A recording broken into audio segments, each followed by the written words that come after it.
8월 19일 수요일 미국장은 지수만 보면 아주 조용한 하루였습니다.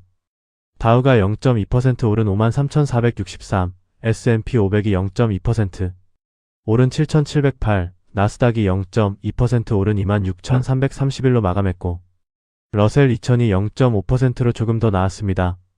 그런데 이 잔잔한 지수를 만든 건 실적도 경제지표도 아니었습니다.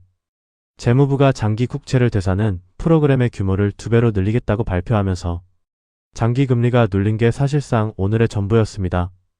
30년물이 9bp 내린 5.19%, 10년물이 6bp 내린 4.65%로 마감했고 30년 고정 모기지 금리도 6.72%로 소폭 내려왔습니다. 달러는 석 달 만에 최저인 98.8까지 밀렸고 원달러 환율은 1.4% 내린 1394원이었습니다. 반응은 안전자산 쪽이 더 컸는데 금이 3.8%, 은이 4.5% 뛰었습니다. 변동성 지수는 6.0% 내린 14.9로 다시 15 아래에 들어왔습니다. 유가는 배럴당 84달러 부근에서 거의 제자리였지만 디젤 가격이 갤런당 5.50달러로 5월 말 이후 최고를 찍었다는 점은 물가 쪽에 남는 부담입니다.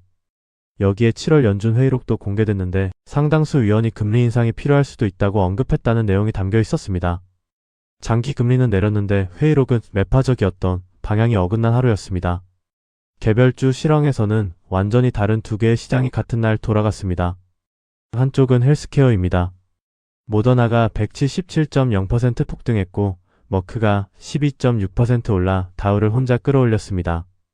개인 맞춤형 암 백신을 키트루다와 함께 투여한 3상 시험에서 흑색종이 재발할 위험과 다른 부위로 번질 위험을 모두 낮췄다는 결과가 나왔기 때문입니다. 이런 맞춤형 암 백신이 3상에서 성공한 건 이번이 처음이라 다른 암종으로도 넓어질 수 있다는 기대가 곧바로 붙었습니다. 헬스케어 ETF가 3.5% 올랐고 암젠, 일라이릴리, 존슨앤드존슨이 나란히 사상 최고가를 새로 썼습니다. 반대쪽은 반도체입니다.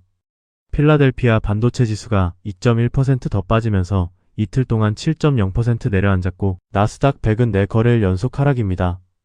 브로드컴이 4.6%, 웨스턴 디지털이 6.9%, 램리서치가 6.3%, 인텔이 4.0%, AMD가 3.7% 떨어졌고 엔비디아도 1.0% 밀렸습니다.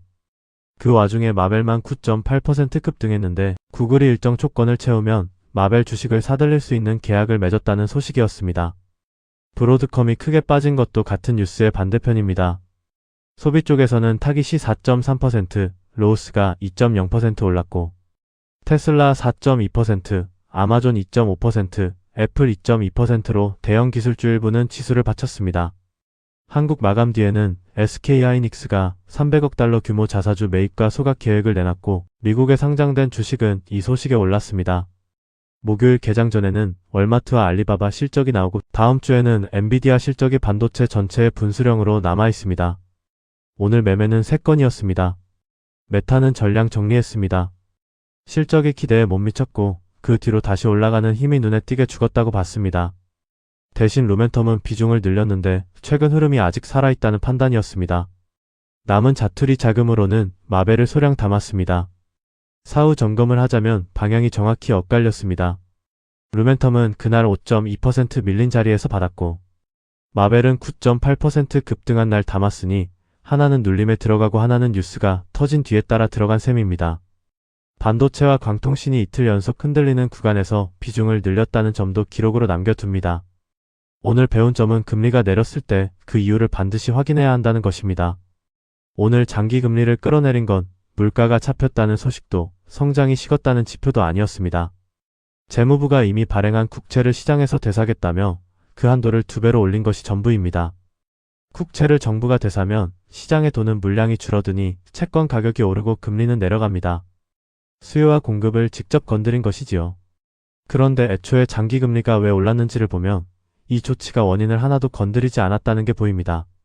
재정 적자 때문에 국채 발행이 계속 늘고 여기에 AI 회사들이 데이터 센터를 짓느라 회사채를 쏟아내면서 같은 채권 시장에서 정부와 경쟁하고 있습니다.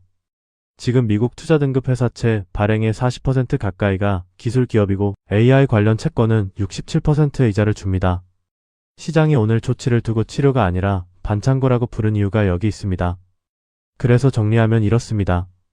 첫째, 금리가 내렸다는 사실보다 물가 전망이 바뀌어 내린 것인지, 수급을 손봐서 내린 것인지를 먼저 확인하세요.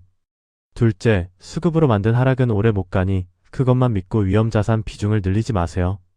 셋째, 같은 AI 붐에서 주식 대신 67% 이자를 확정으로 받는 선택지가 생겼다는 건 내 주식이 그만큼 더 벌어야 한다는 뜻입니다.